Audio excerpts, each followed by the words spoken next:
So today's session is about practical of the Venturi meter. Myself, Dhruv Patel from LJ Institute of Engineering and Technology. So today's aim is to find out coefficient of discharge for the Venturi meter. So first of all, let us understand basic apparatus of the Venturi meter. So this is basic schematic diagram of the Venturi meter. So this is our main inlet pipe, right? So basically Venturi meter is instrument by which we can measure discharge, right? So what do you mean by discharge? Discharge is generally denoted by Q symbol and it will be represented at meter cube per second in SI unit, right? So basically discharge is flow rate, or we can say flow per unit time, that is known as discharge. In our practical, we want to find coefficient of discharge. So basically coefficient of discharge is known as CD. Coefficient of discharge is Q actual divided by Q theoretical, right? So here we want to find coefficient of discharge. So for that we have to understand basic apparatus of the Venturi meter. So this is Venturi meter, is starting from here and ending here. This is called as a Venturi meter. So there are mainly three parts of the Venturi meter. First part is converging cone, second is throat, and third one is the diverging cone. So basically Venturi meter is converging and diverging section of any pipe, right? And one manometer, U-tube manometer is attached between throat section and main inlet pipe for measuring pressure difference between Venturi meter and main inlet pipe, right? So that are the basic setup of the Venturi meter. So this is schematic diagram and this is theoretical overview of the Venturi meter.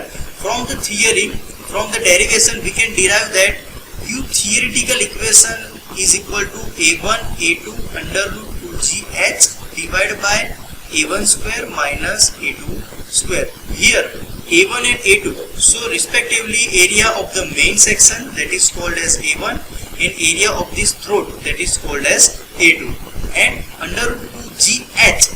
So H, that means manometric head. So H can be found out by the finding mercury difference between this right limb and left limb in the Venturi meter, right?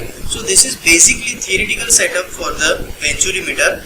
And let us see the actual practical setup in our lab. So this is called as a practical experimental setup for the Venturi meter, where we have to find coefficient of discharge. In this setup, first of all, this is storage tank. So this is known as storage tank. From the storage tank, this green color pipe is known as suction pipe, right? So remember this green color pipe is known as suction pipe. With the use of motor, water will flow from the storage tank to our main Venturi meter. This is called as Venturi meter apparatus, right? This is glass instrument. So this is called as our Venturi meter, right? And see here, one manometer is attached between throat section and main pipeline section, right? So in the Venturi meter, three parts are there: converging cone, throat, and diverging cone, right? With the use of this Venturi meter, water will flow through this discharge tank. So this is known as discharge tank, by which we can find discharge, actual discharge, right? So this is discharge tank and this is height indicator of the discharge tank, by which we can find height of the water level in the discharge tank. So this is our height indicator of the discharge tank, right? So this is basically our experimental setup. First, again I repeat, this is storage tank, this is suction pipe. With the use of motor, water will flow in the Venturi meter and eventually water will flow through the discharge tank, right? So this whole cycle continues. This is called as lever operated valve in the discharge tank, right? By which we can close the lever operated valve and we can measure the time required to fill the tank, right? And this is called as U-tube manometer for finding out mercury level difference, or we can say for finding out pressure level difference in the Venturi meter.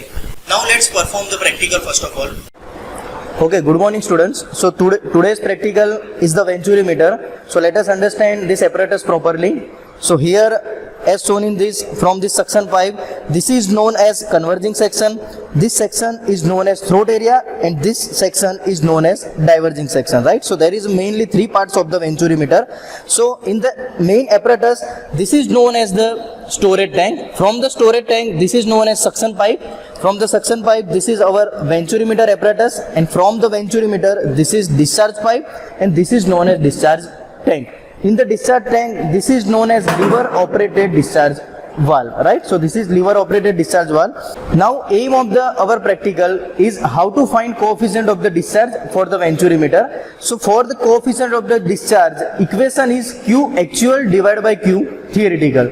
For the Q actual, it is our volume divided by time. So we have to find out volume of this tank. So for the volume, we have to take L, B and H of this tank, length, width and height of this tank divided by time required to fill this tank. So this is our Q actual in meter cube per second. And for the Q theoretical, we have learned the equation Q theoretical is equal to A1 A2 under root 2GH divided by under root A1 square minus A2 square. For that, A1 is equal to area of this main pipe and A2 is equal to area of this throat section, right? So for that A1 and A2 we can get diameter from our manual, so we can easily find A1 and A2, right? Let us discuss about the H.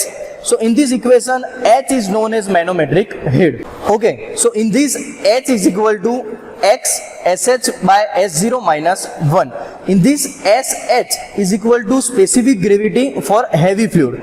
In our practical, heavy fluid is known as this, right? Mercury. So for the mercury, SH will be 13.6 and S0 will be specific gravity for the lighter fluid.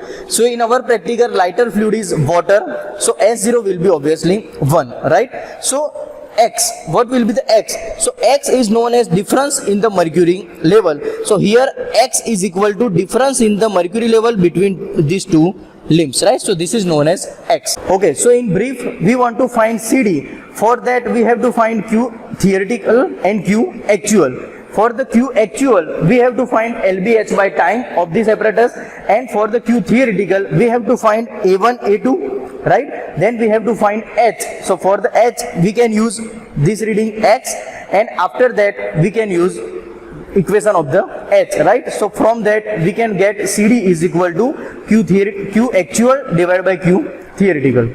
Okay, let's start the experiment of the Venturi meter. So here, this is a bypass valve, right? So here bypass valve is totally closed. So what happens? The amount of water which in the suction pipe, right, is totally flow through the Venturi meter, right?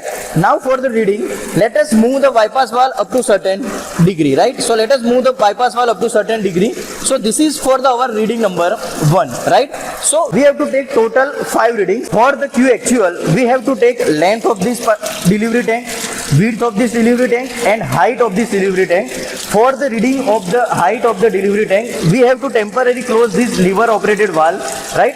After the closing lever operated valve, we can take any arbitrary interval of this pipe, right? So here for the reading number 1, we can take reading from the 5 centimeter to the 15 centimeter, right? So we can measure LBH divided by time for the Q actual, and for the Q theoretical, we have to measure X in the mercury level, right? Now I will close this valve and take reading from the 5 centimeter to 15 centimeter, right? For that, let us close this valve, and here in this pipe, this is height of the water level, right? When the water level touches 5 centimeter, then we will start our stopwatch, and when the water level touches 15 centimeter, then we will stop our stopwatch, right? So here it is indicating that this is water level and this is our stopwatch. 12, 13, 14 and last 15, right? So our time required to fill the tank 5 centimeter to 15 centimeter is.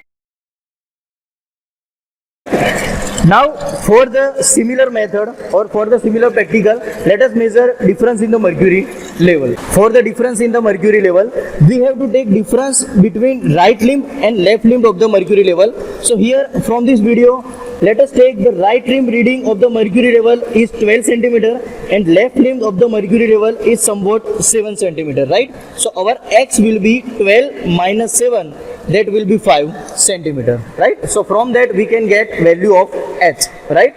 And from the value of H, we can easily get Q theoretical, and after the Q theoretical, we will solve our main equation of CD, that will be Q actual by Q theoretical, right? Okay, so now let us take our reading number 2. So for the reading number 2, we will change valve position up to certain another level, right? So this is our new valve position for the reading number 2, right? For the reading number 2, we will repeat same procedure at the same as the reading number 1, right? So first we will find our required time for the LBH divided by time for Q actual, and then we will find X mercury level, right? Okay, so now let's close the delivery valve first of all, and then we will measure our reading. So whenever the water touches the 5 centimeter, then we will start, yes, then we will start our stopwatch, and when the water touches the 15 centimeter, then we will stop our